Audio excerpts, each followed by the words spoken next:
Welcome to the ET Stand, the Cronulla Sharks fans podcast. You idiots, I'm just laughing at these clowns just trying to make faces at me in the background. On this episode of the ET Stand podcast, we are going to work out, stop it you idiots. We're going to try and work out what a dynasty is and if the Cronulla Sharks can ever build one of their own. We're just not content with one premier. These idiots in the background, I'm going to stop them from pulling faces at me. Let's just bring them in.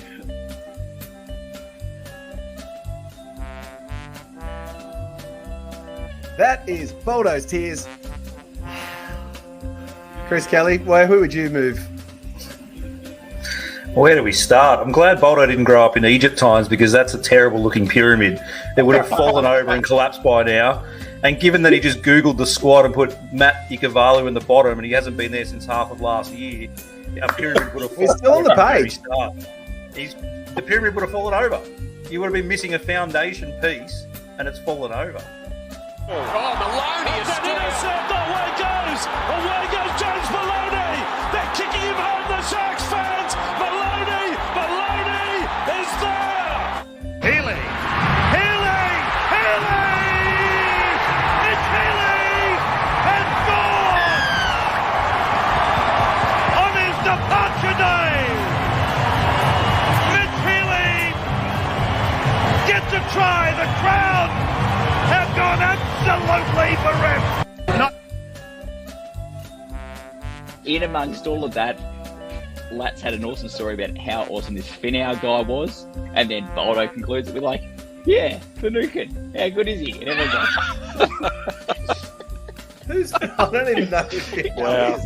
I just assumed that Finau was the same guy as Finucane. Is that a different person? I didn't know that. Who the hell's Finau? Wow. This is how full the tears are. He doesn't even know half the team. Boldo. This is where the tears bit comes into it. I'm listening to the card going, did my stream just like skip 30 seconds or something? Like, no, it was just Boldo just playing along. But anyway. Peachy, great ball to Campbell. He's away. Campbell to the 30-metre line. Now, Colin Best heading to the corner. Gets it back on the inside. Graham, they're over. Nick Graham has scored. 4 minutes into the game. And it's away. Here they are. Pryor. Can he get it there? Yes, he can. Matt Pryor, an unlikely first try scorer for the Sharks.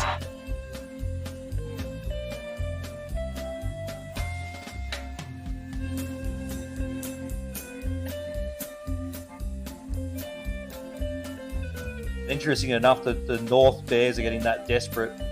They're talking about having a Pacific Bears team so they can sort of engulf those Pacific nations and sort of get that ball rolling where they think they can sort of, take on the Cook Islands and the Samoans and the Tongas and sort of make it their team. So PNG's to go for me.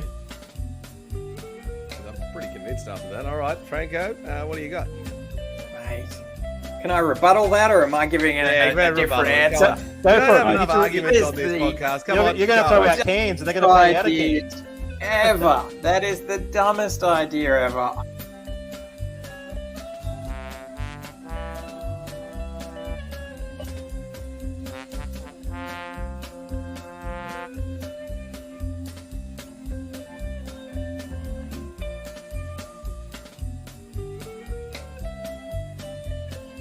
Townsend now calling the shots with Johnson off. They will go. Gallen, field goal. Paul Gallen, field goal. That is amazing. That is ridiculous.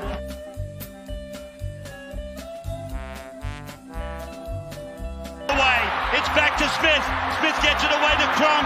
Cronk's got Korobetti with it. Have they got a chance here? Korobetti's put down. The siren sounds. Cronulla have won it. Cronulla have won it. 14 to 12. You can turn the light out now. For over 50 years, people have come to see the Sharks play. Talent, skill, speed, intelligence. elite-level athleticism. That's not these guys. Biased, one-eyed, opinionated, more often wrong than right. They make up for their complete lack of talent with pure dribble, gibberish, and enthusiasm. This is the E.T. Stand Podcast. Thursday night simply cannot come soon enough for the mighty Cronulla Sharks as they look to recover from a pretty tough match against the Penrith Panthers. Welcome to the E.T. Stand, the Cronulla Sharks fan podcast, where we let our talking do the football. The only podcast in the world that had 3 sad, sorry sacks live onto YouTube pretty much straight after full time on Saturday night. If you want to see the 3 saddest people ever on YouTube, that might have been the 3 of them. We're live on YouTube and Facebook tonight too. Hit the like and subscribe button. Get involved in the show with comments and carry on and giving us a hard time. For those listening on Spotify on slight delay, thank you as well. Get involved in the comments. We love hearing from you guys. We do apologize to the Spotify listeners. We're a bit slow getting the debrief out this week post-Panthers match, but I was worried that no one would even listen to that show at all. But we did have some listeners, but it has been our least listened to and watched debrief about that one. The Sharks fans just wanting to forget about that. So on this episode, Kelly's going to give us his list of 5 things that he thought that went wrong versus the Panthers that we need to fix. We've got the great Francis Crossle, sports physiotherapist and legend, in to talk to us. We've got a whole segment on Nicho's calf and Nicho in general, and then we'll also run through the other Sharks injuries and, of course, get Francis's views on all things Sharks. If anyone has any specific questions for Francis, they can get them in the comments, and we will make him answer them, or at least try. We've got the Lats-free, social-free roundup this week. I will preview the Eels match. Kelly takes us around the league. And poor Matthew has the worst brief I think we might have given him so far in his little history segment on the ET stand, asking him to look back at other Sharks defeats where we have not scored a point. That will be a fun one indeed. Saying g'day to some of the regulars that are in. Harley, it's good to see you again. We didn't see you on after the debrief, thinking maybe you were as upset as we were, so it's good to see you. And then, yes, JD, we're getting close to 200 subs. Not sure about the Brian Noble cake, though, buddy. So, yes. Hello, MW. Francis, welcome to the show. Good to see you, mate. You've been keen viewer of the ET stand. How good is it to be talking footy? Oh, it's fantastic. Fantastic to be here. Looking forward to a match Thursday. Much better than last week. Oh, couldn't get much worse, could it? All right, Chris. No. Fingers crossed from you, Williams. All right, Chris, let's just get straight into it. Let's talk. You have obviously now downloaded and watched the Panthers match. What are your 5 key takeaways? If we're working to a number 5, I don't know. Can we work to a number 5? Can we even score any points? Is it just going to be 0? Talk us through your thoughts, feelings, and what you think went wrong. Look, it's one of those games that we can just wash away, and I'm glad I chose to be a fair weather fan and wash away with a lot of beers on the night and just try to forget about it. It was just one of those blips on the radar that we'll take as that's just one of those games. Just like the Tigers lost, we'll just wipe it off as how it was. I was watching with a few Sharks fans. Julie Dixon, one of our fans. David, it was his second Sydney wedding, so we're enjoying that. A few other Sharks fans said, "How are you going to talk about this on the podcast?" Then had probably some other guys that watches the show, and Mr. Furious is probably rubbing his hands, enjoying the big heavy defeat.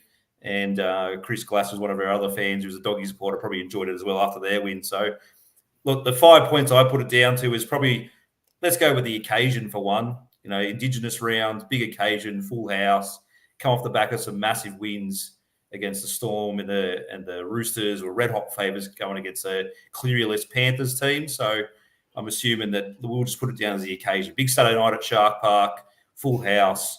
Like I said, quite a few players represent Indigenous round. We had Peachy there, we had Preston there, so it was a massive pressure on our shoulders. So let's put it down to that for number 1, I think, was just the occasion. I think the other point's going to be we were so high at the time. Again, something rolling into that, coming off again, like I said, a heroic performance against Melbourne, a big win against the Roosters, a magic round. We're sitting first on the ladder. Melbourne slipped up the night before us, so we're about to have a 4-point gap on top of the table. So probably going to have a bit of a struggle with that. My next one's going to be Shorigin. I blame Shorigin. You all know I hate Origin, hate talking about it, hate thinking about it. I guess it was going to be in the back of the minds of players like Rami and McGuinness, Hines, possibly even our Bolter and Tommy. So, Origin. It just messes with everyone's minds. I hate to see what the next 6 weeks are going to do to this team with Origin. It could be disastrous for the Sharks, the Origin series, couldn't it? And this is what I've been talking about for weeks leading into this. This could cruel our season. Like, if Nicho turns into the next Mitchell Pearce and has a shocking, not because of his fault, but just because he doesn't lead the Blues to a victory over Queensland, he'll get the Mitchell Pearce treatment. It's always blamed on the halfback, and that could just cruel the rest of the season. So I'm not looking forward to this series, as everybody knows. My next one's probably Nicho get that HIA, which led into his famous calf injury, which I'm sure we're going to talk about in depth later with Francis. So I found it a bit strange, given that we come back from quite a few scores this year, and to see him go off with a HIA and not return, and then turn into a call of he passed his HIA, we're going to rest him due to his calf, which again rolls back to that Origin. He's been protected because you already knew he was going to be selected come Sunday night. So I'm going to blame Origin. And of course, the fifth point, there's another one where I was going to talk about, but I've seen it's going to be in our socials, so we'll get onto that. But of course, our fifth and main point is Boldo talking about the streak. It's all it comes down to. You don't talk about winning streaks. Ted Lasso doesn't talk about winning streaks. Nobody listens to winning streaks. You never bring it up. You never say how many we've got left, how many we've won in a row. It's always come down to the streak. The Undertaker lost his streak because they talked about the streak. You don't talk about streaks. So you just think the occasion got to him. All right, Francis, from a technical perspective from watching the football match, what's your view on some of the things that, other than the ridiculousness that I could have any impact on the result? What is your view on what went wrong on the field? I think we just had an off night. As Chris said, we handling errors were massive, and we've been playing with good mistake-free football, not giving the ball over to the other team, and we gave it over to the other team several times. We missed touch, missed our key player. I don't know if we started the game in the first set okay, but then after that we just didn't seem switched on. So, I'd like to see that turn around in Parramatta. I think the recent history of going down to Melbourne and beating Melbourne in Melbourne without Nicho should give the guys a lot of confidence. And I think our pride's hurt. So I think we're a good chance to play well against the Eels and come away with a win. Yeah, I'm positive because I don't think we can play that bad again. The Panthers are very good, though, Matthew. And the history suggests that we are not the team set up to beat the Panthers, are we? Well, recently, no. So they held us to 0 last year. We had a lot of injuries in that game and makeshift back line. It was a bit of a turning point for our season, though, given that I think we held them scoreless for a fair bit of the second half. In that match last year at Penrith, I think we lost 28-0, 30-0. This year around, we didn't get out of the gates. Well, we started okay. I think the first set was all right. The first set in defence was okay. I haven't looked it back or watched it back, and then things went sideways from there. The second half, there was just going off memory, but I'm pretty sure Penrith had the ball non-stop for about 10 minutes, kept rolling into the in-goal and getting repeat set after repeat set. We kept going short dropout after short dropout and never got it back. But I think that's the play to go. It's a no-loss play, really taking the penalty goal out of the equation. And they didn't throw too much at us, but we held our line there and kept them out. So I think there's a few little positives there. Also, Penrith fans think that it could have been far worse for us, and they thought it could have been given. Because what was it, 28-0 at half time, and it was 42 lot. Means they only really got 2 tries, yet they had the ball a lot. And both were off kicks, and you look at the try, just before half time, the one with the lucky bounce, there was 3 tries off kicks. So I'm not saying we played well, we were far from it, but they were almost flawless in parts, not dropping. I think they had 2 errors inside the first 60 minutes. They had, I think at one stage, Franco quoted the stat at the game that we'd had, since whatever minute it was, we'd had 4 sets and they'd had 22. That's a phenomenal weight of possession. I think we didn't register our first tackle in our 20. Maybe we had, was it 1 or 2 in the first half, and maybe none until inside the final 10 minutes. So you got to look at, I'm hoping us as a playing or a fan group have dismissed the match and go, hopefully that's a one-off, never see that again. I'm hoping the playing group take something away from it. I know a few people in the forums were commenting that the presser neither McInnes or Fitzgibbon. Well, McInnes was obviously very disappointed in himself in this situation, but Fitzgibbon didn't seem that concerned. Maybe chalk it up to, okay, one of those weeks you can't every week. We picked a week against Penrith to be well and truly off, while they picked a week against us to be well and truly on, especially compared to how they've been this year. I think that we have the style, if we're up, to disrupt them, though. We showed that in 2022. It's essentially the same team. What do we got? The differences being Aidan Tolman, Andrew Fafita, Wade Graham. They're the real big standout changes. I don't think that's just no discredit to them. Obviously, we won a premiership with two of those. Now, so the but defense being stronger. He's Friedel comes in. Out. We scored 2 tries early. We went 10-0 up that match. I think there were tries from memory, Matt Moylan and Jesse Ramian. Jesse Ramian was a cut back inside, finish off a backline move. I think that if we play our, I suppose, up-tempo brand that we had going through the middle, like we did the 2 weeks prior, which is obviously a draining, if anything, it's a lesson for the finals, right? That's a very taxing way of playing. We seemed down for it this time around. To come the business end of the season, that's when you need a streak. That's where the streak counts. I don't think the streak really counts too much as long as it's not a losing streak at this time of year. No one cares too much about the streak. So I'm not going to put the mock on your mock of the streak, even though we probably should. I suppose it was the opportunity to talk about streaks. We'll never speak of them again. But I think... Well, until we go on another streak now. What are you talking about? No, we're not. No, that's it. We're done. We've covered the history now. We've taken our opportunity. No need to carry on with any further streak talk. What was a streak the other way? Yeah. That's it. Well, hopefully not. Hopefully not. And I'm sure at some stage... Is the record for that 10 or is it worse than 10? Well, 10's up there. 10's obviously the end of 2006 when we finished the season 10 straight after being third, after our little history segment a few weeks ago about when we've led the competition. So, yeah, I think that we just need to bounce back with a better performance this week. We'll talk about tips and that later. Just move in the right direction this week and go from there. It's a long season. Get through Origin. I know we're talking a lot of negative talk right now. We'll see what happens on the Panthers front. We can't be, I suppose, thinking that we can't beat them because, look, up until 2016, we thought that about Melbourne too. Every time we seem to have a bit of a sniff and think, oh, yeah, we're up for a good shot against Melbourne, we got pumped, famously in the final round of 2016. So you've got to have that belief that there's a way to break them down. Some other teams have shown it. I think Penrith are both on the wane from the week to week. They're not as relentless all year round, but they'll have Cleary back before the finals. And they showed on the weekend that when they need to play well, they can play lights out well. So they can aim up, much like the 2017 Cronulla Sharks when they played against the Melbourne Storm in the Chronicle match that we did the other day. Yeah, and the Roosters that year. They just when the gun teams from past years are up against the top team, they can turn it on. So, yeah, well, look, let's put that one in the rack. Look, I think it certainly helps us become the underdogs, but I think the Panthers are a step above all of the other teams. We'll see where the Broncos are as well, and we won't really get a fair representation of us versus the Broncos. Can I just say as well that the similarities between the two losses of the Tigers and the Penrith were like quite similar. Like we didn't get out of first gear, we never ruled in the match.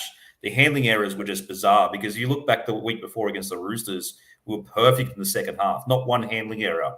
This week, like when was the last time we saw Katoa drop 2 bombs? Like he doesn't do those kind of things, especially no pressure on him, like nobody around, dropped it just dead set cold. And the same as at Leichhardt, we were dropping balls, we couldn't diffuse bombs, we weren't getting out our own end, we didn't have the ball, and the other team just rolled over the top of us. So, look, you kind of look ahead through the weeks like we did and said, where's the loss going to come from? I'm kind of glad I got this one out of the way because we can sort of move on from this. But like I kept reminding everyone on Saturday night, like Williams has brought up, the 3 losses towards the back end of 2016 and going into a semi-final, it didn't look great. And look what happened. So, no one remembers who you lost to in the middle of the season. Everyone just remembers what happened at the end. Losses at the end of 2016. And I'm convinced that the Sharks trained harder 5 weeks out from the finals and then tapered off their training into the finals so that they were at peak condition. Francis, we will ask you that question another time when we get you on to talk 2016. But that is my thinking in terms of peak sports performance. And that's why the streak ended, because actually they trained harder. I've read that that's a tactic. Oh, bugger it, Francis, answer the question. Is that a myth or is that true? Does that work? Well, I'm not this performance coach, but I don't think it works that well now. All right, so it's complete. So what I've just come up with there is complete rubbish. Boldo, I think that was us clutching Standard. at straws at the time, knowing full well that Gallen had niggling injuries. So to Luke Lewis, a lot of players were being managed. Obviously, we did eventually tear the Cowboys to shreds, but I think that was more a case of we finally had a week off, and the Cowboys had played 1,000 minutes in 1,000 degrees heat in Townsville, and they were busted. So yeah. All right. Well, what I think we want to have happen is we want somehow to avoid the Panthers in the finals and have someone else knock them out. Might be our easiest. Might be our On a easier. side point, SJD was counting on me knowing who Brian Noble was. I do know of Brian Noble. I haven't checked anything here. So if it's the Brian Noble I'm thinking of, he coached England. He was a British guy, played for us back in the 70s or 80s. Couldn't tell you what year. I think he was a 5'8". Maybe he played 1 year. I don't get the Brian Noble 200 cake reference, though. So you have to educate us on that. And Lat's 200 subs is the number of subs that we're up to. Yeah, but what's the Brian Noble reference? I don't quite get that one. But obviously, Lat's saying that he can't rely on me based on my performance on national TV. No, and that Lat's is just come through and just taunted you and said, we all know after the hard quiz that we can't count on Williams. That's absolutely true. So Ryan's come through with a comment. Hey, boys, sorry I couldn't watch the debrief. Was way too depressed after that performance. I'm back with a positive attitude towards this weekend. Yes, we know. Yeah, good on you. Good on you, Ryan. Jake Matuzik, periodization. Yep, I'm not sure what that's exactly in reference to. I love Jake. He's such a legend, that guy. Lats has just given me a hard time saying that theory is up there with the third try principle. Oh, Brian Noble is the 200 shark. Very good. Thanks, thanks, SJD. How good is he? Why you are replacing me as the historian on this channel. And Brian Noble is the 200 shark. All right, fair enough. Well, we should have gotten that. All right, let's move on to... Let's just talk about Nicho's calf. So Nicho Hynes came off the field in the Panthers match prior to halftime to receive a HIA assessment, during which his calf seized up and he did not return to the field as per the story. Despite that, he's been picked for State of Origin and advised that he expects to be back running by Wednesday in State of Origin camp. He was very cavalier yesterday in the news, presses and whatnot where he was interviewed. We're going to chat to Francis about these calf injuries and injury questions. Firstly, Francis, why do these injuries seize up? Why did that happen to him when he came off, and how does that work? Well, we take it into context with Nicho. He came off with a head injury assessment. He's been playing. He's nice and warm. Circulation's flying. Blood's pumping. He comes off with a head injury. He has to go to the change room, sit still for several minutes. And, we were very familiar of seeing everyone on the bench getting up every 10 minutes, having a warm up and down the side of the field, keeping their circulation going. We're used to seeing people sitting on a bike and pedaling so they don't get this stillness of blood. And I think, you can be sitting still and your circulation slows, the muscle tension increases, you get build up or a side effect of exercise of chemicals in your muscle, and you can start to feel stiff and the development of tension, and then that can put a bit of a doubt in your mind about performance. So it's quite common, and that's I think that the situation of having to undergo the head assessment, stay still, relatively still for 10 or 15 minutes, and then get the okay, but then find that he doesn't feel he's felt stiff and pulled up a bit lame in the calf. Also, 28-0. At 28-0, Francis, you're thinking, well, probably not going to come back here. If it was 16 all, do you think they try a little bit harder? I'm not sure on how the ruling goes. They might look at some recovery mechanisms of, some massage and some stationary bike and try and get the circulation and the stiffness and soreness out. If it was that sort of a closer game or a finals game, definitely. But other than assuming that, I don't know any more details. But that's how they do often stiffen up. You would have gotten him back on. 2001, he would have gone back on if we'd have needed to win, but we didn't need to. All right, and then how does he treat this injury from here on out with his calf? Well, and he's got the call up for Origin was there, so of course he went up to IMED imaging at Miranda. We all saw that on the news yesterday, and he's walking up there and didn't have a limp, and the MRI scan will give a full detail of whether there's muscle tissue damage. It's very, very, very detailed.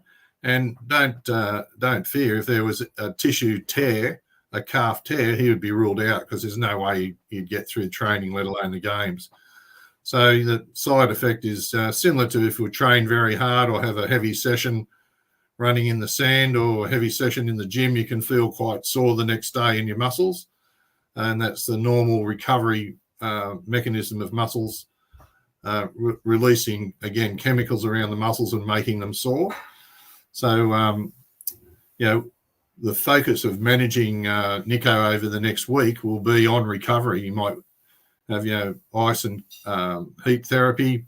He might have, compression garments wearing. He might have a series of massage. And there'll be a lot of people looking after him and him helping himself. So there'll be a lot of that over the next couple of weeks. And that would need to carry on over the next few weeks when he gets back to the Sharks. There'll be a lot of continuing monitoring and a lot of extras going into being able to perform. Yeah. So does this mean, 10 weeks before he's over this thing, or is he carrying this into the finals and then he needs some weeks off at the end of the season before? No, I think particularly the next 3 to 4 weeks, where it needs close monitoring and close relationship between him, trainers, physios, doctors, and coaches, so loads can be monitored. And it's a real team effort to get someone through like this, starting with the player. Yeah. Francis, can I just ask with Origin again? It's my biggest complaint, biggest gripe through the season, because obviously he's going to play Wednesday night, quite a heavy workload. The game's in Sydney. It's obviously known as a bit of a grind out, being Sydney a wet Wednesday night. And then we back up and play Brisbane on a Saturday night. So it's something he's going to monitor. But obviously, in Origin, they want him to play 80 minutes of full contact football. And then obviously Sharks want him to back up. But if it's something that, we look ahead towards the finals, then his chances of backing up are slim each week to try and play 2 games in that sort of 5-day span, isn't it? It is. And I think, the coaching staff and the player will have to look at, possibly having a resting for that Broncos game if need be. He wouldn't be the first one to have a rest. I think it'd be silly to. We've all heard of someone have a grade 1 calf tear, which is supposedly minor, and end up being out for 10 weeks or 12 weeks because they redo it and it's recurring. And hamstrings, calves, and groins are probably the most recurring muscular strains in football. So. Yeah, I think that's a really good point, Chris. It could be possibly that he doesn't back up. Brett Kamali in 2004, I think, did his first hamstring. He was feeling, I think, for game 2. Did in training. I remember being interviewed the first time he did a hammy. He was due to come back, I think, 4 weeks later, maybe grade 1, and then did it again. And it was basically almost the rest of the season. Yeah, I'm not sure if you were you part of the club when that happened? Well, I certainly was. Yeah. Yeah. On a side point, it was eagle-eyed 6-year-old sitting with me and Franco at the game on Saturday night. We noticed that Sione Katoa during the warm-up the entire time was getting medical attention. It looked like a hamstring. Right. So not sure. Your son noticed that, Matty. Yeah, Ronan noticed. He said, Harodi's warming up and Katoa hasn't got off the ground. I'm like, what do you mean? Lo and behold, there he was getting a bit of the field, and there would seem to be doing a bit of a fitness test, sprinting back and forward. And obviously Katoa was deemed fit, and Harodi wasn't a late replacement. But I wonder if that influenced obviously Katoa's named to play again this Thursday night. I don't think, not that he made any long runs or breaks or anything. I don't think he seemed hampered by it. Injured his hands. Well, yeah, but anyway, that would have been panicking if Harodi warming up. Yeah, that was the late-ish male that wasn't male at the time there. But yeah. All right, so let's close out the Nicho's calf. Should we be worried about that towards the end of the season, Francis? Is it going to affect his kicking? I don't think we need to worry about it now, about the long-term consequences for the next 15 weeks. But certainly, monitoring his kicking load in the next 2 or 3 weeks, including training for Origin, he might not be doing. I think we heard Cleary say that he doesn't. He's going to modify his amount of kicking he does last week because of his hamstrings, and I don't think Nicho's in the same boat. But over the next 10 days, he would certainly need to be careful and not overload his legs with extra kicking duties. Yeah. But in the long term, for this season, no, I don't think we need to worry about it. All right. Well, there you heard it here first. Nicho's going to be fine. Daniel Atkinson or Trindle will be kicking in a couple of weeks when we work out which one of those two is going to partner. The team needs that anyway, so it's win-win, right? I think they do need the team. I was going to say maybe that was what went wrong. I think that with Nicho kicking too much, it was too predetermined that Nicho kicks every single time, and the Panthers' pressures on him was pretty telling. And so maybe that will be a good thing for him if Atkinson, and both Atkinson and Trindle have got good kicking games. So, let's share that love around a little bit. All right, well, let's move on to the next Sharks, guys, and some comments that have come through. Ryan says, hopefully after that loss, we do to para what Panthers did to us after the loss the week before. And yes, hopefully they do bounce back. Yeah. That has been the sentiment, certainly in the socials. And our dear friend Scott Latino said that if Hiroti was in, we would have lost 100-0. All right, cool. Well, maybe. Off his head, that guy. That might be true. All right, well, let's talk about the other Sharks injuries that we've got floating around at the minute. Interestingly enough, the guys that I had in my notes that we were going to talk about, two key guys have been named. So, yeah, Sharks, while they've been performing pretty well this season, missing a few key players, we've seen the return of Toby Rudolph, who had a medial ligament problem with his knee, which prior to that was an ankle problem, and then turf toe. He has been picked this week. He's been off for, 4 weeks?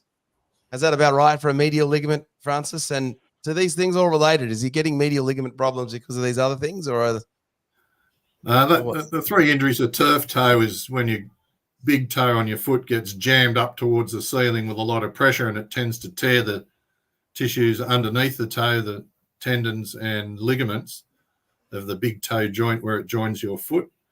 And there's a thick plate, cartilage type plate underneath the big toe that can get injured as well.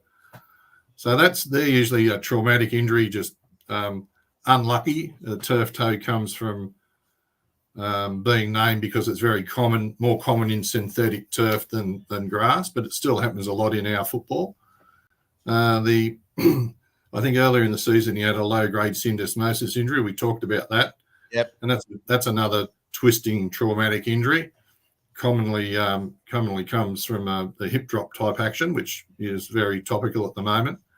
And the medial collateral ligament, that's the MCL of the knee, is also a traumatic incident of getting hit on the side of the knee and stretching or tearing the ligament. If we just look at a knee, just to orientate you, this is the front of the knee with the kneecap here. Yeah. And you can see the shin bone and the thigh bone. This little bone is the fibula. This is the tibia. So this is the outside. So this little represents a lateral collateral ligament. Turn it to the inside. You can see the shin bone, the tibia, the femur, the thigh bone. And this is the medial collateral ligament, or the MCL. So if it gets stretched, it can stretch. If it bends and stretches with a big force, it can then snap. So they're common injuries. So has he been unlucky, Toby, then, Francis? He's been unlucky. I don't feel the 3 injuries are related, and football's a tough game. And, if you get through a season without a significant injury, or at least a grade 1, 2 muscle or joint injury, you're doing really well. So people like Brayley that have played, amazing number of games consecutively is incredible. Absolutely incredible. Is that all down to luck, Francis, if those guys get to play a huge number of games in a row, like Luke Douglas and Jason Taylor and Blake Brayley, or is it a bit of prep, or is it a combination? Oh, I think it's a combination. You're a little bit fortunate, but you probably look after yourself very well. You're very flexible, and work hard on your recovery, so you're not having to miss training or not get picked because you're too sore or hobbling. Yeah, right. Because Toby Rudolph is in the press, talked much about how he's gone off the drink and stretching and doing a whole bunch more. That has got to help. We know if we have a big night on the grog that we can have a hangover, and that hangover is pretty much due to dehydration, which is one of the side effects of alcohol, and the other one is it's an irritant, inflammatory chemical to our brain, so we get headaches. So alcohol creates a lot of inflammation in our body. So if you're trying to recover from training and recover from hard games, not having alcohol will reverse all that. So you'll be less dehydrated. You'll have more fluid to help recovery. You have less inflammation in your body, and your ability to recover will be a lot more effective. So, yeah, alcohol is not a good thing in the sense of the well-being of the body and recovering from training and stress in your body. And having alcohol repeatedly in your body creates a lot of oxidization and waste products in your body. We're often familiar with people taking antioxidants to stay healthy, because our body breaks down tissues in our body and creates chemicals that accelerates aging and accelerates degeneration in our muscles, joints, and tissues. So, yeah, I think it was a really wise choice for him to give it a miss. Yeah. Yeah, right. The hip drop tackle, you mentioned that briefly before, and the NRL is clearly trying to stamp down on it. Is it as like, how many injuries do you see coming through your physiotherapy studio? Well, I think the hip drop's always been around, but like anything that the league and the media cotton onto and focus on, it becomes more seen and more recognised. And we see a lot of severe ankle sprains and high ankle sprains and syndesmosis type injuries from the hip drop type tackle. There was talk in the media through the week. I think it was Billy Slater and Brad Fittler were saying you've got to take into consideration, situations that contribute to why the player had to fall in that way. But if it's a straight out drag the player down with feet off the ground and hips down first, and I think it's quite fair to be penalised, the same as taking the legs out in the kicker. It just can devastate the player's future for the whole season if they're unlucky. So I think they're situations we're trying to encourage people to play the game and not take unnecessary risks, and I think that is an unnecessary risk personally from a health perspective. Yeah, makes sense. Braden Hamlin-Uele is also returning this week. He's had a bunch of knee injuries. I don't know that much about his injury, actually. No, his injury, I haven't heard anything about what's happened with him. I just know with big men, we just looked at the situation where the medial collateral ligament is in the knee, and it is an injury that can have a low-grade tear but be re-aggravated very easily. So perhaps he's had I don't know what his diagnosis or was originally, but I'm suspicious that it might have been an MCL tear. If it was a cartilage tear in the knee, he more than likely would have gone for arthroscopic surgery to clean that up or repair it. The other thing that can happen in our forwards knees, particularly, they can get a rapid onset of arthritis and have repeated swelling and difficulty training. But usually, the club would declare that, and they have a modified training program and do a lot of cycling and less running. But we haven't heard anything about that, so I'm suspicious that it's probably a medial collateral ligament recurring injury. That's good to see that he seems to be over it. Yeah. And then the last one on the injury list is Jesse Colquhoun, who we haven't heard anything. What did he do? That fourth metatarsal. Yes, the fourth long bone in the foot is the fourth metatarsal, just one inside from your pinky toe. And he fractured that, broke it. Fracture or break is the same thing. So a fracture is a break is a fracture. It's just technical term and a slang term. And so bones take 6 weeks to heal. And while they're healing, you usually in a boot or a cast or a restricted movement. You're not doing any strength work for that foot, ankle, calf, and leg. And so once the bone's healed, he's got to get his movement back, get his strength, get his running, get his agility. So that will take, another, 4 to 5 weeks. So that would put him about, we haven't had any bad news, so no news is good news. So I would think, and I've got no inside running or information, that he's battling with these conditions. As you get back to peak fitness to compete, you do get swelling in your foot and swelling around your ankle. So he'll be fighting that and working hard to get up to speed to 100% training and then back to play. So I would expect to see him in the next week or two, coming back through the Jets. and but we haven't heard anything. So I hope I'm right, but I'm not 100% sure.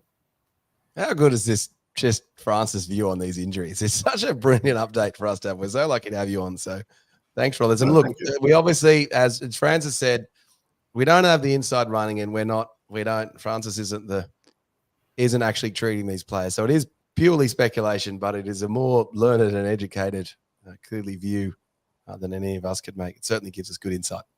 It is interesting. Hamlin Willet's injury wasn't mentioned at all. Obviously, there's be some strategy around that or some management around that, but it's just very interesting that was in the team. I think it was TBC. TBC was the type of injury and the duration. So yeah, just very quiet. Yeah, I'm pretty sure it was an MCL at the end of the season. He had a pretty devastating hit on that knee, and I think it was the last. We had that hip drop tackle weeks last year, didn't we? Yeah. So he did top one of them. So, but it was he just come back. We've got a few extra comments that have come through. SJD's just advised us that he went out of the watching the podcast for a little bit and had to use the toilet and has been using the Trindle breach notice as toilet paper. So that's just in case you were wondering where SJD's been. And Lats has called out, look, that is probably the most injured knee, the Andrew Pearce knee in Sharks history, isn't it, Francis? I'm not sure. Goodness, the bravery and ability held together with gaffer tape. Yeah, very tough man. And look at this, Jakey, brilliant physio. Francis kept me on the field. I know that actually, Jake, because you played against me numerous times when you were injured on the soccer field up there at Woollaware Oval. All right, cool. That is anything else on the injuries, Francis, that you wanted to talk to us about, or do you think we covered it all? I think that's great. Yeah, nothing else. All right. Perfect. All right, let's get into the social roundup that is normally done by our dear friend Scott Latino. I'm going to do my best to do my Lats impersonation this week. Thank you, Lats, for doing this for me so that I didn't have to do it. So, fan talk. After last week's, this is the social media news for the Sharks, stuff that fans are talking about in the Sharks social. So, fan talk. After last week's shellacking at the hands of the reigning premierships, it's been surprisingly positive in the socials amongst the majority of Sharks fans, probably echoing the views that we had at the start of this podcast. Initially, during the match itself, there was quite a lot of frustration, but Sharks fans have been quite optimistic post-match, stating that we underestimated an under-strength Panthers outfit and just didn't show up on the night. However, the majority believing that we will be back bigger and better against the Eels, and what happened against the Panthers was a one-off, considering what we've shown in the last few weeks prior to that game. I guess that is also telling for where the Sharks currently are as a team and the players on the table. I think seasons past, we might have been a little bit more worried. So time will tell. Next up, let's mention this on Saturday's debrief, but it's been rife across the Sharks socials, is just how fan-friendly the Panthers players were post full-time on Saturday night, taking to the ground, mingling with a whole bunch of fans, selfies and signing autographs, high fives and whatnot, especially Brian To'o, who was even told by security at one point that he actually had to move on. Tarava and Luai were also quite generous in their time there. And it's something that, Lats has called this out. I think the Sharks players do a good job of this in terms of getting around and taking photographs and whatnot. I know I've seen plenty of times Tommy Hazelton has been there taking photos with various people. And I remember the great Andrew Fafita used to do it a lot as well. But, hats off to the Panthers. You guys cop a bad stick a lot of the time, including me not liking it that much. So, I think that's a bit of good work from you, Panthers. It's kind of like when the Broncos come down, though. Like, they get amongst it because I know their Sydney fans don't see them that often. And, the Panthers haven't played there in quite a while at Sharks. So, good to see them catching up with those turncoat Shire residents going for the other team. Oh, the turncoat. I just don't like people who move to the Shire and don't adopt the team. Like, you just can't do that. Like, come on, guys. Like, you just can't. Like, come on. I remember, Mr. Allen. I've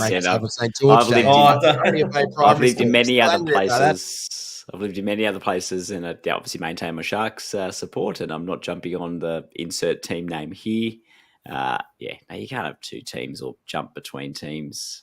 People are always skeptical when someone goes, "Oh, I used to go for this team, but now I go for this other team." It's like, the Panthers have won what? They've won 3 out of the last 4. They've been in the last 4 grand finals. They sweep up those kind of young kids that are just getting into rugby league, and Shout out to the big bandwagon. Yeah, shout out to employee of the club, Ben Ross, whose two sons were getting around wearing Panthers jerseys on Saturday night. So, obviously they're swept up in it. I don't think he's employed by the Shark Club anymore, Matty.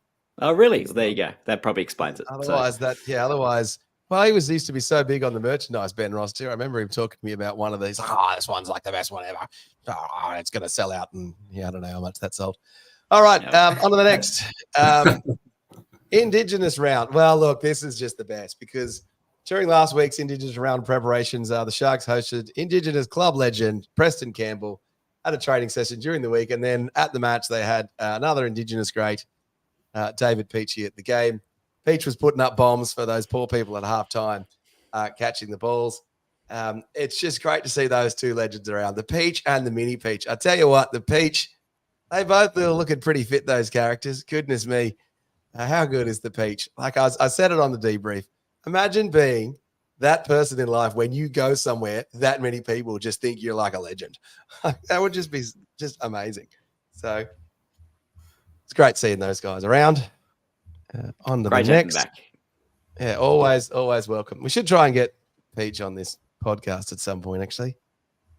Origin selection. So there's a lot of praise around the Sharks socials for both Nicho and Cam McInnes' origin selection, with some fans also feeling a bit bummed, especially one Scott Latino, that Onsifa Talakai was hard done by and being overlooked for a bench position, especially with Spencer Linu getting a start, only being a few weeks back from a suspension.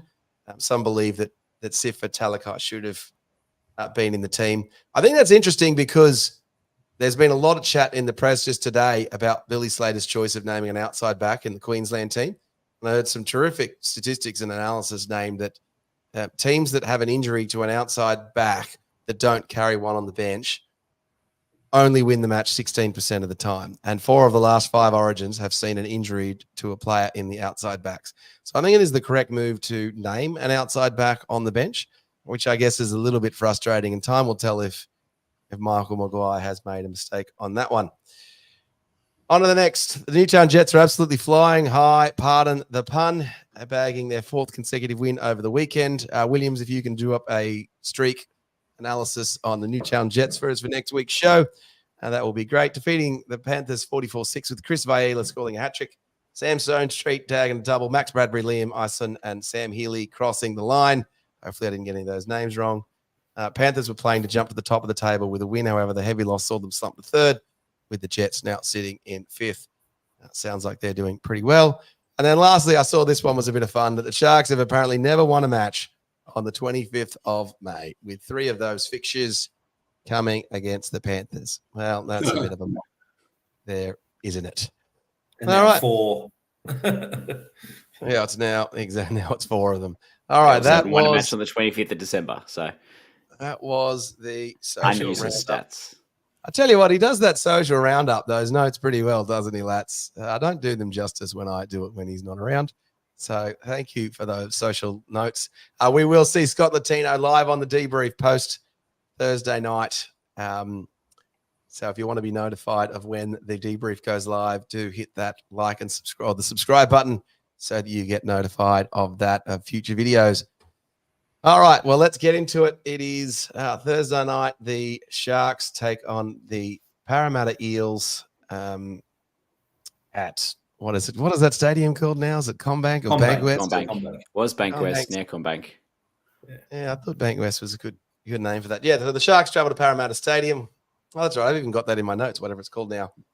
For a match that simply cannot come soon enough. The Eels are coachless after they sacked Brad Arthur last week and was last start losers. No new coach bounce for them. Clint Gutherson has been vocal in the media with his impending return, and also that of Mitchell Moses, claiming that they are going to be right up for this one and that they are not giving up on their finals hopes right now.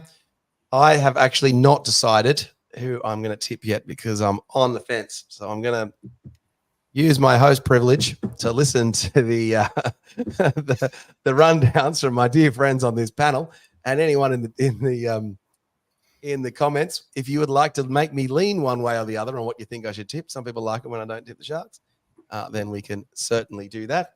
But yeah, I'm just not sure which way I'm going to go. So, Matty, why don't you give us the historical overview of Sharks versus the Eels? With pleasure. So we played 91 times. The last few years, we played them bizarrely early in the season, so in March, and then not played them again for the rest of the year. So obviously, early last year, round 2, we won. Will Kennedy scoring a hat trick in that one. The year before, we had the return to Shark Park match at round 2, 2022, which was rightly one of the top 5 matches at Shark Park of all time, in my view. And we won that one with a Nicho Hines conversion on the siren from near the left touch line. And prior to that, we played at Parramatta Stadium in early 2021, or was it Bankwest at the time, and we had a lot of injuries. I think we ran out of interchanges on the bench, and we got overrun in the second half, 28-4. So looking overall, we've won 49. Parramatta's won 42. So that's a pretty good record against Parramatta's not a foundation club, but it's a team we've been playing against since 1967. So the most we've won in a row is 6. The overall points tally is actually interesting enough. We've scored 1,507 points. They've scored 1,717 points. So they've racked up some big scores in that time against us, 74-4 and the like. I talk with my hands. Eels. Shane Hayne. I saw Shane Hayne on Saturday night, actually. He walked past just as David Peachey was being introduced, actually, but didn't get a chance to chat. Yeah, to yell out. Can we go shake hands there? Yeah. I wonder what Peach would say to him. He probably just talk with his hands. Do you remember that reference, Francis? Do you know what we're talking about there? No. So when Peachey was sent off in that 74-4 match, Shane Hayne said to him, "You're speaking aggressively to me. You can't wave your hands at me," or something like that. And Peachey said, "I talk with my hands, Shane." I'm like, I talk with my hands, Shane. You've got to clean up the ruck. And I think that's all that was said. He was sin binned, and then as he walked off, Peachey said, "That's effing SH1T." Hayne thought that he said effing cheat. And then he pointed and said he sent off. And Peachey was already halfway at the tunnel. Then I think Peachey had to be told that you are sent off and not to return. Peachey was then sent straight to the judiciary afterwards. They pored over the recordings and eventually agreed that Peachey was right with his defence, that he said SH1T, not cheat. And Peachey was returned to play Souths the following week with no suspension and no case to answer. So anyway, different time. We also had 2 sin bins in that game. So at one stage, we were down 3 players. So hence the scoreline. Right. Yeah, actually, also we had another send-off. Who was that? Was it Dale Newton, I think? And it was Danny Nutley was also sent to the sin bin. So anyway, we'll cover that in we will do that one as a classic Chronicle later, just because it's just... And we've mentioned multiple times now, the halves pairing that night for Parramatta was Adam Dykes and John Morris. And anyway, so looking at games, Parramatta games. What about recent form? So Parramatta home games, there've been 50. We've won 23. They've won 27. Recent form, we've had a pretty good record against them looking at it. So we've won the last 2 in a row. So it probably means we're due for a loss, unfortunately. But we lost them last in 28-4, as I mentioned, in 2021. We beat them in 2019, 42-22. That was a Wade Graham returning from that ACL that he did in the the semi-final or first week quarterfinal match against the Roosters in 2018. He returned and had a blinder, went straight into the Origin side over in Perth and had about 7 try assists, and everyone was talking about how he had more try assists than Nathan Cleary in about 10 minutes after coming off the bench. But we also lost at Cogra in horror conditions, 14-12. I think that was another match where we scored 3 tries, couldn't kick a goal. They scored 2 tries. Matt Moyle was at fullback. We scored 3 and they kicked, and they scored 2. Parramatta were top of the table there. We were not great during that era. But we had some good wins in there. Parramatta beat us 24-12 early 2019, but we had a good record against them during that period. So 22-20 in 2018, 14-4 and 20-6 in back-to-back matches also, both in March of 2017 and 18 respectively at ANZ Stadium when they were rebuilding Parramatta Stadium. And then prior to that, we had the famous comeback from 18-0 down to win 34-24 in 2016 at home, where we that was the game that set us top of the table for the first time in a long time. Everyone was well and truly believing by that stage, especially coming back from 18-0 down. Have we got the form coming in against them or not, Williams? What's the yes form? No? Well, I'd say yes, we do have the form against them. We beat them last year. I think Parramatta started well early against us last year. You and I were at that match. They were up 10-0 early. We worked our way back into it. Will Kennedy got a hat trick, including, I think, my favourite try of that one was the Ronaldo intercept, quick play the ball, give it to Siffer, who then gave it to Kennedy, who stepped. I think it might have been Gutherson. Also in that match, Gutherson feigned a head knock. The replay showed that it didn't touch his head at all, stayed down, got sent for a head injury assessment whilst he was off the field getting assessed, regretting his decision. We ran in 3 quick tries. So, yeah. That's right, we did too. Yeah. So Ryan has appropriately called out that this is the Johnny Manor Cup, and we do. It is. You're big right. fans of Johnny Manor. Johnny Manor, yeah. So we did that. We did one of the classic chronicles where Johnny Manor played in that match. I can't remember which one that was, Matty, he was on fire in that one. Yeah, 2011. He's been in a few of them, actually. The 2009 game against Canberra, the 2011 game against the Dragons. So he's been in a few there. All right, well, we're starting to get some tips through. So Scott Latino is picking that the Sharks will win in a golden point thriller with Atkinson nailing the field goal. Surprisingly, Harley is picking that the Sharks will bounce back with Braden Trindle coming into the team. I don't think Harley will ever tip against the Sharks. So, Harley, you legend. And then SJD, well, he's just saying it's 42-0. Time travel special. All right, let's go look at the teams that were named as I press that view, and then I go and do that. We go, and then Chris Kelly. Now, we worked out that we often get the sound wrong with when we name these teams and we play the song. So, Chris, what you have to do is you have to let it play for a couple of seconds and then start talking so that then it syncs according to our dear friend Franco. So are you ready to name Sharks team for the benefit of our Spotify viewers? Let's go. Are we going to play the music? All right, so in our lineup this week is Will Kennedy, Sione Katoa, Jesse Rami, Helio, and Ronaldo Mulatalo. Atkinson with Braden Trindle returning in the 7 jersey. Hazelton, Brayley, Kafusi, Nikora, Wilton, and Jack Williams playing in the 13 jersey. Teague Wilton is our captain. We've got the boss, Talakai. Big Toby's back, as we spoke about. Royce and Brandon Hammond-Ueli returns from injury also. Pretty good balanced team. Good to see him back. And then this week, we go into a bit of an Eels team that's a bit of a mix-up. So Gutherson does return. Very Shark-esque playing a team with Gutherson returning. Sivo, Penasini, Russell, Simonson, Brown, and Mitchell Moses returns at the halfback. RCG at the prop. Brendan Hands, Junior Polo, Tiwalagi, Cartwright, Offahengawi, and Blaze Tiwalagi comes off the bench this week with Sean Lane off the bench. Also, Makatoa and Greg and coach Trent Barrett, or interim coach Trent Barrett. Interim coach Trent Barrett, indeed. What do we make of that Eels team, Francis? I think there'll be a lot of pressure on Gutho and Moses. There's been the talk, they'll be the saviour of the Eels, and I think we'll put a lot of pressure on them.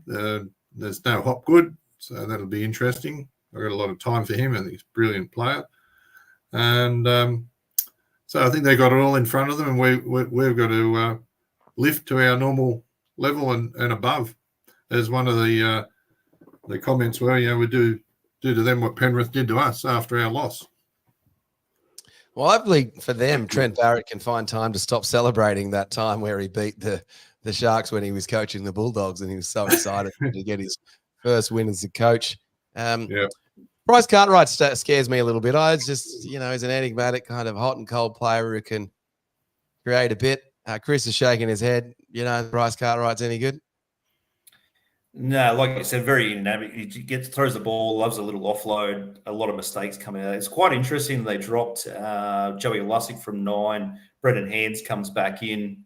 Like Francis said, no Hopgood, but Moses does return. He has had a 12-week layoff, though, so it is a bit of rust that he's coming back from. Pressure. Gutherson's also returning from a surgery as well. I think he was 4 weeks. Sivo had a shocker, but also scored a couple of tries. The wonder kid, Tailagi, on the bench is an interesting one because our old coach, Shane Flanagan, was chasing him from the Dragons. But I think I heard a rumour through a few beers on Saturday that he had re-signed back with Parramatta because there was a bit of talk, a bit of money flying around for him. And he's played 1, 6, 7, 3. So to see him, and he scored a couple of tries back-to-back weeks, to see him at 14, bit interesting. He's going to play a utility role. And Sean Lane, who's not had a great season at all, is coming off the bench. So Seen Barrett make a few changes that he wants to see, but I'm not too sure. It's very Shark-esque, like we've always said. Me and Williams have always discussed. We always play a team either coming off a shellacking, a coach change, 4 players coming back. That was the proof of the pudding against Penrith. They'd come off a embarrassing loss against the Warriors, which they had their game in hand, and they come out and did what they did. So, the team doesn't really scare me out of a tipping of Sharks, but it reeks of Shark-esque. I reckon that's the thing. It reeks of Shark-esque. You're right there, Francis. Hopgood being out is a big plus for us. He caused a lot of trouble last year. A few line breaks and a lot of offloads. Really, really dynamic second rower. Mitch Moses caused us a lot of issues the last 2 times we played them as well. Scored 2 tries last year, and then the year before that also scored a great try in halftime with a chip and chase, where I think we were up 8-0. And then, or 8-2, sorry. They took the 2, brought it back to 8-2, and then got a try right on halftime, bring back to 8-all. So Moses will be looking to impress. I think I'm smelling an upset here, unfortunately. I think it's got all the hallmarks of that. There's a lot of pressure on Barrett, a lot of pressure on the Eels. You got Gutherson and Moses. It's not an back. upset. They're favourites on the bookmakers. Really? Who? Yeah. No, we are. Where we are. Last I I'm sure you can confirm that for us. Thanks to I'll double check. Last I checked, we were favourite. I mean, RCG and Junior Paulo have not been playing well lately, but they have the capacity to. So we'll see. If we play to our potential, of course, we'll win and win well. But I think if they have another performance like the other day, and also after we lost the Tigers, we were slow to start against the Raiders too the following week, and then we clicked into gear. But I think being an away game, it's an imposing stadium. Once that Parramatta crowd gets behind them, they lift a lot. I went to the round 1 match between the Bulldogs and the Eels there because my son was playing at half time, and it was impressive. That was a sellout. It was quite a feisty affair early, a couple of sin bins, and the way that crowd lifted and the team lifted. They're not a great Eels team, but they can trouble some teams, I think. And they've, even last year they went down to Melbourne and troubled them. So they're able to they're capable of rising to occasions. You're right, Boulder. They have switched the bookmakers, have switched it around on the naming of Moses and Gutherson this afternoon. So they've come into $1.67. So they've even been smashed even more. We've gone out to $2.20 where it was the other way at the start of the week. So I don't think anyone was expecting still Moses or even Gutherson. I think Gutherson was supposed to be another week or 2 away. So it smells very, very Shark-esque. Sharks record without Nicho. Trent Barrett. Yeah, Sharks record without Nicho is typically not good. That last one might be an anomaly. I've got a few more tips come through. Ryan is tipping the Sharks by 18. And then Ryan is saying that it's typical for Moses and Gutho to return against us. Good and right, a better headline. Jake is predicting Morgan Harper hiding from Talakai. No, is he hiding? Which he is. He's not been selected. And then, sorry, of course. And then SJD is saying, I can't read that one out. Well, Brendan Hands, play on the last name. We'll let you guys read between the lines there. But you mentioned as being no good without Nicho. We have had some big wins. So 2022, we were without Nicho and beat Melbourne at home. They were without Munster, but we were without Nicho. We also won the corresponding match last year with a halves pairing of Moylan and Trindle, and also recent events as well. So we'll see how we go. There we go. All right, well, we'll just kick you out for 5 seconds, Williams, as we show this week's favourite opposition fan. And it's the dear wife of Chris Kelly, massive former Eels fan, but now Sharks fan, and turncoat as one of those just favourites of ours. I used to support this team, but now I support this team. And Anik, it's good to see you fully embracing your Cronulla Sharks fandom there with that jersey with you and your lovely, beautiful husband there. And the beauty thing is about this is that you can't comment and reply and say anything to me right now. Good to see you as a Sharks fan. That wasn't the grand final, so we'll allow it. But there was I've seen it plenty of times in Shark stuff. That's rubbish. If you recall, there was a bet on the night that we got married because Sharks did play Eels, and whoever won, you had the turncoat, the other team. And luckily, the now interim coach Trent Barrett slotted a field goal in some wet conditions, and we won. So deal made. Yeah, fair enough. Ryan's calling out that Tricky is going to return. So let's go back and look at this Sharks lineup with the return of Tricky, Trindle into the halfback position, I guess, with Nicho being picked for State of Origin. That kind of gives Fitzgibbon a chance to have a look at Trindle and his headspace and how he's going to perform after a few weeks off and have the two of them on at the same time. Do we think Trindle and Atkins are going to be able to work together given that they're competing for that same spot, or is it a similar Moylan-Trindle situation? I'm going to say, Francis, do you want to answer that one? I think they'll work well together. Yeah, I think they'll try and work well together. I think they'll be professional and ignore the situation about playing for the same position. Have they played together before in terms of in lower grades? They must have. When? No, I don't know. Yeah. Good question, but not sure. Not sure. All right, fair enough. I'll say yes.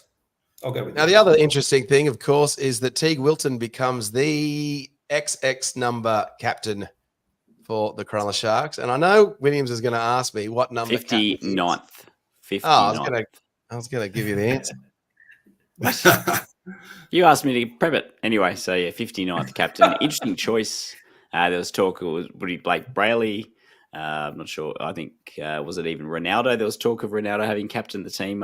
In my records, no, Ronaldo has not, but he may have mid-match, maybe. I think maybe actually someone said today Teague was an ex-schoolboy captain, Australian schoolboys side. So he's got leadership qualities there. You can see the esteem that they hold him in, but also too, maybe it's managing Brayley's workload as well. He's a busy guy at hooker. He's got a lot on his shoulders. He's a young guy. So maybe, just because they're good may not mean that they're the leadership potential they need. Interestingly, in those huddles we've been talking about over the previous weeks, it's been Ronaldo and CSC Talakai that have been doing a lot of the talking as well. So Jake Matuzik has just confirmed for us that Teague Wilton is his former schoolboy Australian captain, so he has the pedigree to go and do it. When you look at it, it's a bit of a worry when you can't find a captain that's immediately presentable. I remember when we had the Paul Gallen and Greg Bird, and Bird just marched in when Gallen was out, said, "No, I want to be the captain," and we still had Kamali floating around as well. I think it's a reflection of the experience of the side, and I suppose the weekend also was a reflection of the experience level of the side. It's still a young team. It's a good thing, right? Penrith, actually, one thing I was going to say earlier, that the loss on the weekend reminded me of when we beat Penrith in early 2017. It was on the Easter weekend. We went there. Everyone was talking about how great Nathan Cleary was, how great the Panthers were. They're on their 5-year plan, and we were all laughing at the time going, 5-year plan. And obviously, the joke's on us now. They've won 3 premierships in a row. Probably should have been 4, and we beat them 28-2. And they were camped on our line, and we just continued to repel them, and then we just went downfield and scored again. And I remember the Panthers fans were leaving there. Even Gus was almost sounding kind of distraught in commentary, and he was still involved in the club, going, "Gosh, we've thrown everything into this. This is our big match. This is our opportunity to play the reigning premiers and prove our worth." And we just got roundly and soundly pumped. And that's a bit how we felt on the weekend. But the tide may well turn. It'll take time. Whether it may be us, hopefully it is us, but it'll be another team that eventually knocks them off. And I think that it's a young side, but it's good. They've picked Teague. See how he goes. Hopefully we don't have to use him too much because it means we're without McInnes and Hines. But hopefully we move on from there. Well, I'll just remind that Franco's not here, but there was a reason we named 2 co-captains. I know he's retired at the moment, but if McInnes was looking to play Origin, we would have had Finucane captaining the team, and it wouldn't have been an issue. But that's why you kind of name co-captains and have a sort of captaincy squad for these situations. At least we haven't gone a 5-man leadership group like Newcastle. Correct. And the like, so. I was named the entire team as captains. Latz has come through for us and confirmed that Brandon, I think he means Braden there. He's corrected himself later. Braden and Daniel have played together in the halves at Newtown and were quite successful. I thought that was the case, that they played together. I'm also looking forward to the bench. But I've been saying this for weeks, and the bench was top of the Boldo tiers in terms of top Sharks players. Rudolph and Hamlin, Ueli and Talakai are like absolutely brilliant forwards to have coming off the bench. And Royce Hunt was our best player last week. And so I felt against the Panthers, one of the problems we had was also that when our bench came on, the game was just too far gone by the time that those guys got on. So if we can still stay in games, I just feel like the bench makes such an impact for us. Well, you look at Tapur was completely nullified, unfortunately, because he went on for, I think it was his first stint, and we didn't touch the ball. By the time he touched the ball, he was about to come off, and he was absolutely gassed and dropped it. So, you need 50% possession. All right, so we've gotten a tip of the Eels from you, Williams. Is that correct? Yeah, Eels, I reckon. Unfortunately, I think it's going to be Eels by 4, but don't hit the panic button. It's just going to be, it's mid-season. We move on from there. Francis, who are you tipping? Sharks all the way. Fair enough. Yep. Chris? Yeah, as much as I hate Shorrigan, we're going Cronulla. You know we love playing at Parramatta. All right. Well, that's just put in a tip of the Sharks as well. I have decided after listening to all that I'm going to go with you, Williams, and I am worried that we will just set it up for Trent Barrett and the story of those returning players and maybe give Trent Barrett a shot. And I think they will get the new coach bounce that so frequently comes up for teams. But I see your point, Ryan. Ryan's come through that no way Fitzy lets them 2 in a row after last week.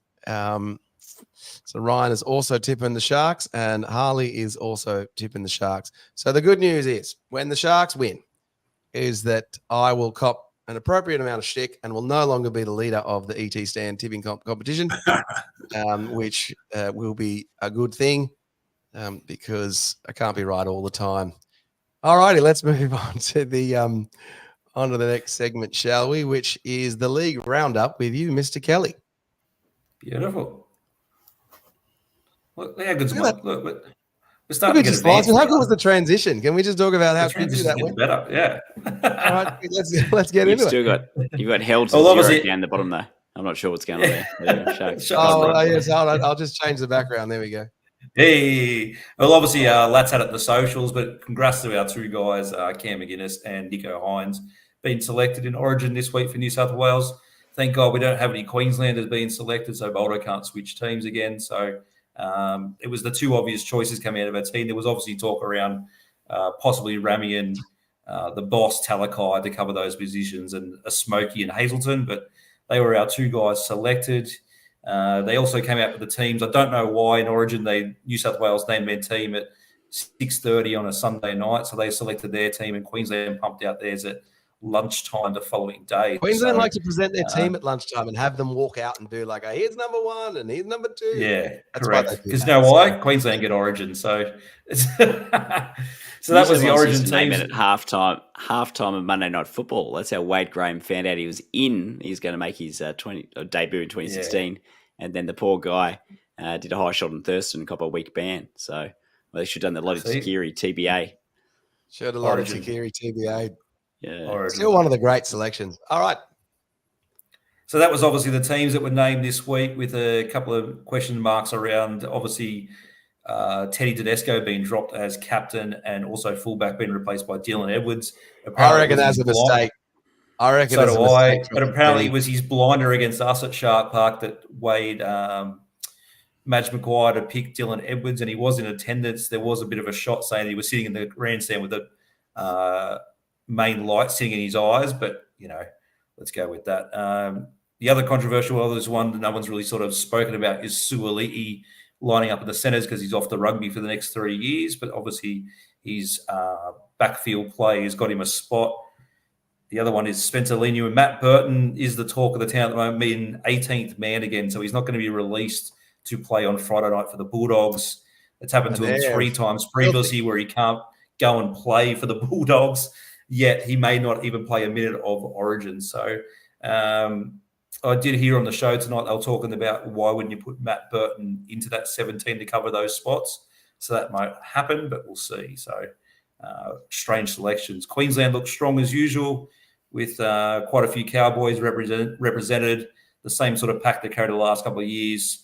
They've got Harry Grant as the backup hooker who's had the Queensland Origin mystery illness. He's the recipient of that this year, and they've gone off early, and he's actually got it on a Tuesday instead of where they normally get it on the Sunday night or come off their sick bed. So, and the other big selection is Sel and Cobbo coming off the bench. So, strong Queensland team. I'm tipping Queensland to win 2-1, if not 3-0. Oh, goodness. All right, fair enough. Well, we weren't asking for Origin tips, but... No, we're not. But we're just my Origin thoughts anyway. Yeah. Bonus points. What do we have next? What was the next one? All right, on to the next. Hip drops is obviously the subject and the dirty word of the last couple of weeks. So we've spoken about with Francis, the injuries that are happening. I watched this Cowboys game 1 where Val Holmes was diving for a breakaway player. He was taken out by his opposite in Tom Dearden, landed on the back of Papali'i's legs, which caused a bit of a syndesmosis injury. He copped 10 minutes for that. During that time, the Tigers come back I think about 3 or 4 tries. And when Val Holmes came out the field, took control. As he came out the field, Dave Clemmer then had a hip drop that no one picked up except for the video ref and put him in a report. Funnily enough, he didn't see 10 minutes. Val Holmes has now faced the fine, is free to play Origin. David Clemmer has a 3-week suspension, so go figure that one out. And then the same happened to Latrell on the Saturday night against the Parramatta Eels. He was in a cover tackle, not a classic hip drop again. Faced 10 minutes. South held on to win the game, and he also copped a fine. So Graham Ansley came out and said that not all hip drops are the same. I don't know how that works out. The fashion of a hip drop is supposed to be holding the hips and dropping your weight when a player is stationary, and now they're finding ones where the players are either feigning injury or copying an injury due to weight falling on the back of their legs.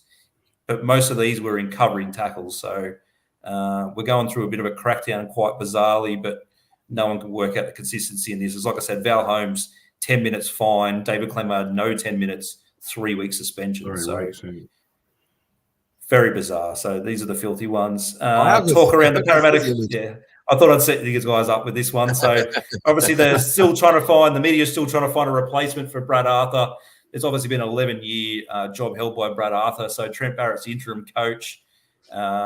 And this week they tried to find who the next guy would have been. So Franco wanted to talk about Josh Hannay. He was asked about it. And of course, as any person and an assistant would say, yeah, I'm ready. But there was no talks about him being selected. So he has had interim jobs before. And so has Trent Barrett. He's had head coaching jobs. Williams, do you know what the head coaching career records are for Trent Barrett and Josh Hannay? Barrett's had fully fledged head coaching roles at 2 clubs. So he joined Manly as the permanent head coach at the start of 2016. He had spent some time coaching New South Wales Country before that, 2 games, 1 win, 1 loss, and had also coached in reserve grade, I believe. But you queue this up beforehand, or is it just you got this stuff ready? Yeah, you got to be prepared, mate. Come on, we're a professional show here. But anyway, he kicked off 2016, and I think his first win as a coach, I'll just confirm this, for Manly was against Cronulla. It was in round 3 of 2016, 22-12 at Brookvale. His first win for Canterbury in 2021 was against us as Canterbury, against Cronulla, 18-12, after being up 18-0 at halftime at Cogra. So this is just me live spitballing, but gosh, I hope it's not. Hopefully it's third time lucky for us in preventing Barrett getting off the mark against Cronulla in his coaching. But he didn't last long at Manly. Well, he did last a while, I suppose. He was dismissed at the end of the 2018 season after they hadn't succeeded too much he got one finals match that he made it to as a coach, which I can't even remember when that was. It must have been Manly. But he's got an overall win percentage, which is pretty ordinary in his career as a coach. So in the NRL Premiership, 31.48 win percentage. That's 34 wins, 74 losses from 108 matches. So he's been around the block as an NRL coach. He's coached a lot more than I would have thought.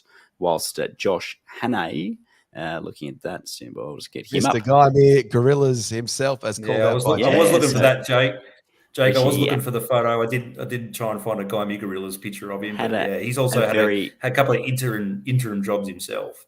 Very noted short career as a first grader with Cronulla Sharks, being signed in 2007, being a signing from, I think it was the Stuart Raper era, and then Ricky Stewart came in and wasn't particularly happy with him, and Brett Seymour both sent to Guy Gorillas. Brett Seymour graduated back to reserve grade, then first grade. Josh Hannay moved on.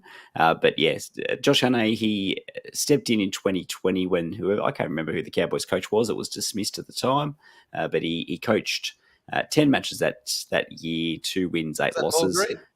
It's Paul Green. Actually, you're right. Hang on, Paul Green. The late, Green, great Paul Green. We send our regards to his family, and obviously a great Shark in his own right. Then 2021, after the Fitzgibbon signature, John Morris dismissal, Hannay took over there, and yet a decent run. He had 19 matches, 8 wins, 11 losses, which I think was the bones of this young side. They almost made the finals. I don't think they were going to cause much moving and shaking if they did make it, but he's got an overall win percentage in the Premiership of 36.67. There is I suppose data he's successful on his South Logan coaching career in the 2015-2016 Queensland Cups, where he Also didn't have a great record. 18 wins, 25 losses, 3 draws for a 39.13 win percentage. So neither of them set the world on fire from a win percentage, I suppose, standpoint. But Hane's been involved in the Queensland setup for the last few years. I think there was talk to, I think he was looking, he is involved in the Queensland setup again, I think, this year, because Steve Price, who was involved in the New Zealand setup with Michael Maguire, was looking to be involved in the New South Wales setup with him this year, and he was denied because Fitzgibbon, I suppose rightly so, said, I can't give up 2 assistant coaches. Origin period's tough as it is. So Hane, I'm not sure if he's attack or defence coach for Queensland, but he's highly regarded in that realm, and he seems to be really finding his groove there. I think Hane. It can also be the media guys just chatting about their mates, can't it? It's difficult to. Oh, absolutely. But I think he's with the Sharks. There's nothing to gain out of it there. Hane has not had any media involvement, any inside running. You're right, but I don't think so. I think that he was just posed the question. He wasn't pushed for his cart by the media. It was more just, well, he's an assistant coach. Let's ask him the question. He just said, oh, well, of course I'd love to be, but there was no sort of formal talks. There was no sort of Parramatta executives come knocking. So I think he actually had an interview with Manly as well, but then he became became aware pretty early on in the meeting that they set their heart on Seabold, and they were just going through the process to make sure it seemed clear, fair and transparent. But obviously you'd be mad if you're an assistant coach and there's a head coaching role getting around and you haven't, and you got those aspirations, you'd be mad not to. Similar to how we were talking before, Baldo, about releasing players like Connor Tracy off to greener pastures and greater opportunities. I hope this doesn't happen. You've got to release your assistant coaches to greener opportunities so that you can attract people later.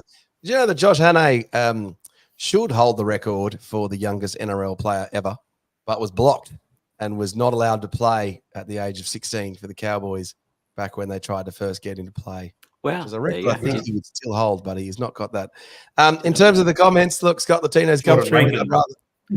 Jordan Rankin's got that now. Scott Latino's come through with, I'd rather my sister marry Hiroti than lose to Barrett again, which is amusing. And then Ryan's come through with saying, I'd rather marry my wife than marry Hiroti than lose to Barrett again. So look, Poor Hiroti copped such a bad time. The last match he played first grade for us, he was essentially man of the match against Souths. We love you, Maureen Hiroti. We do. We do.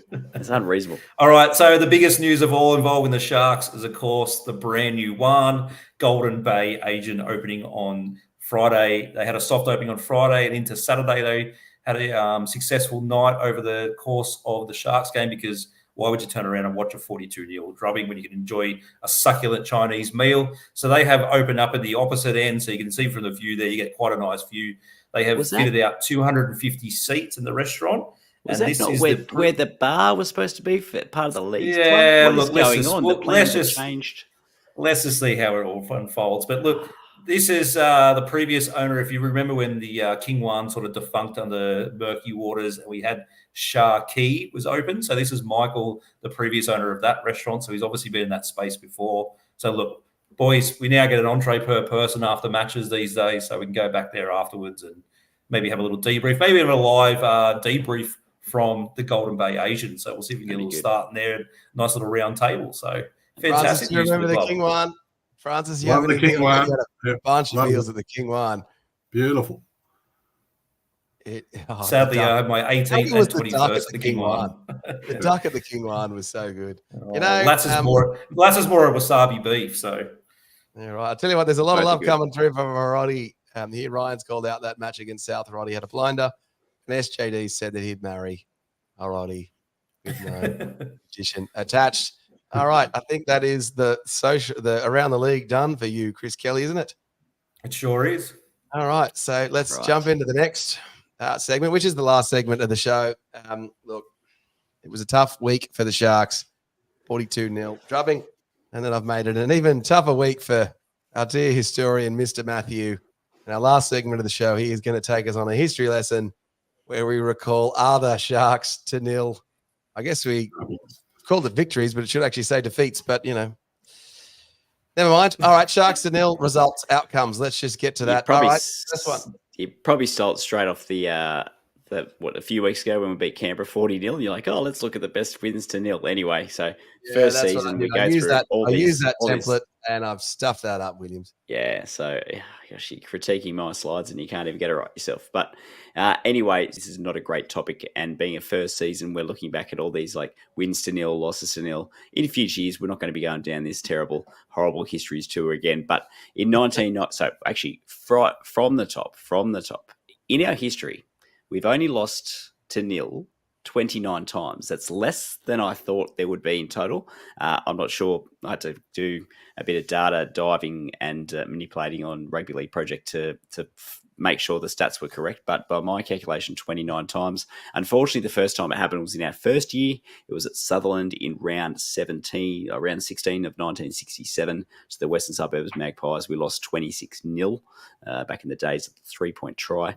But we're looking at the top 5. I'm going to say the top 5 that hurt. And I've cheated a little bit because there's a few that kind of come in waves. So you'll see in 1993, we lost 3 in a row. It wasn't a great year. It was 1 year before John Lang came into the mix.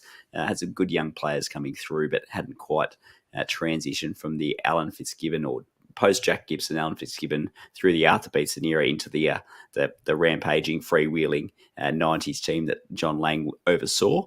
We lost 3 in a row, an early 14-0 loss at home to Parramatta in round 2, 30-0 away loss to Illawarra in round 10, and then a 12-0 loss to the Bulldogs at Belmore in what was with pretty ordinary conditions in round 19. So maybe it was a function at the time, but anyway, we lost to 0 3 times there.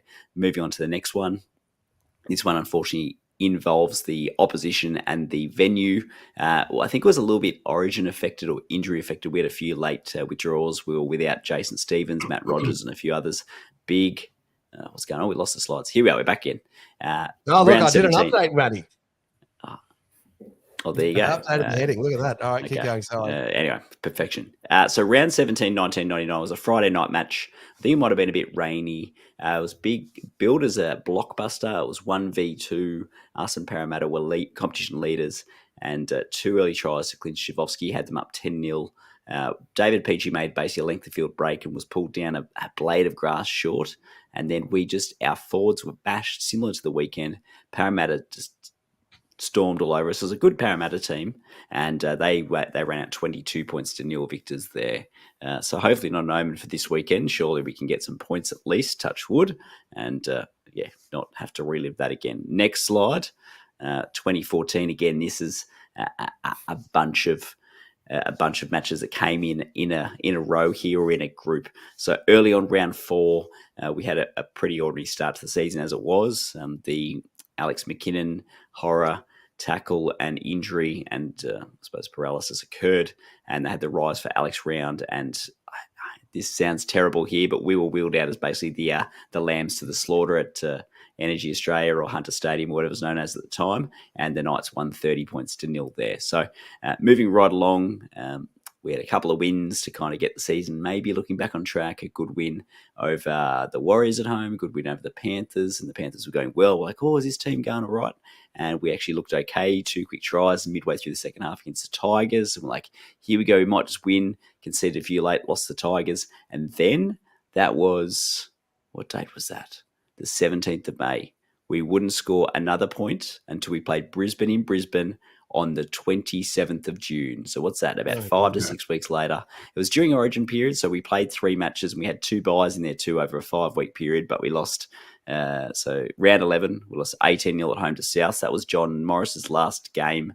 It was his 300th game as well. So basically, Morris had been battling injury and trying to get over the line. He was stuck on 299. So they named John Morris there to play. He didn't play much of a role, but he ticked up the 300 and a worthy recipient of that honour. It's still a rare occurrence. I think we're up in the 50s now for players that have made 300, but obviously a huge achievement, so good on to him. But we lost to the eventual Premiers 18-0. A few weeks later, we backed up against the Dragons away and got pumped 30-0. And then a few weeks after that, we backed up at home against Manly and got pumped 26-0. And I must admit, during all that time, we didn't look like scoring a point. All the media was talking about how many minutes have passed since we scored. I should have looked that up. I didn't. Anyway, we all know what happened on the 27th of June in Brisbane. We were down 22-0. Who remembers who scored the try that broke the drought?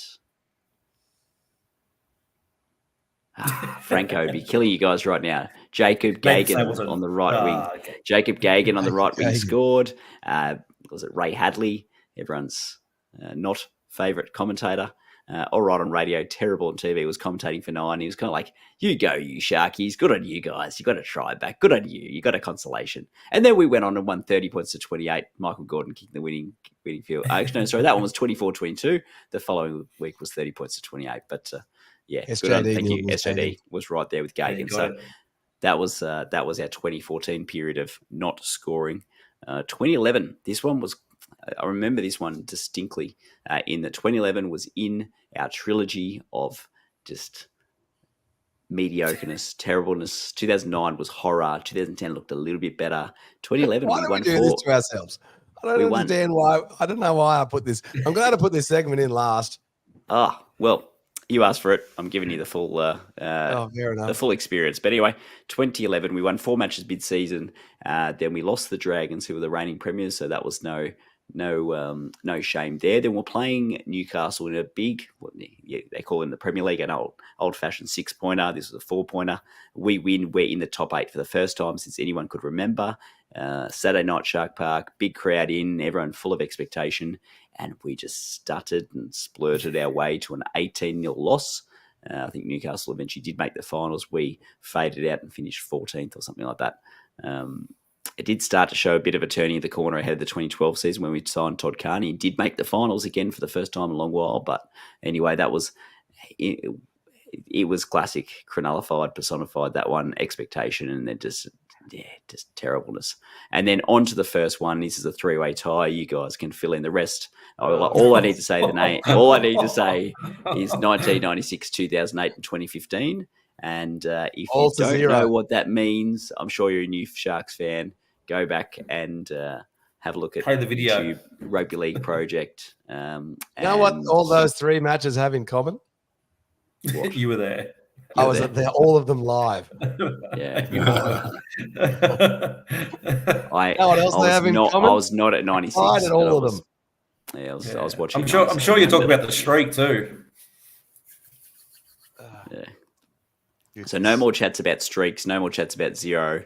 Do you guys have any comments?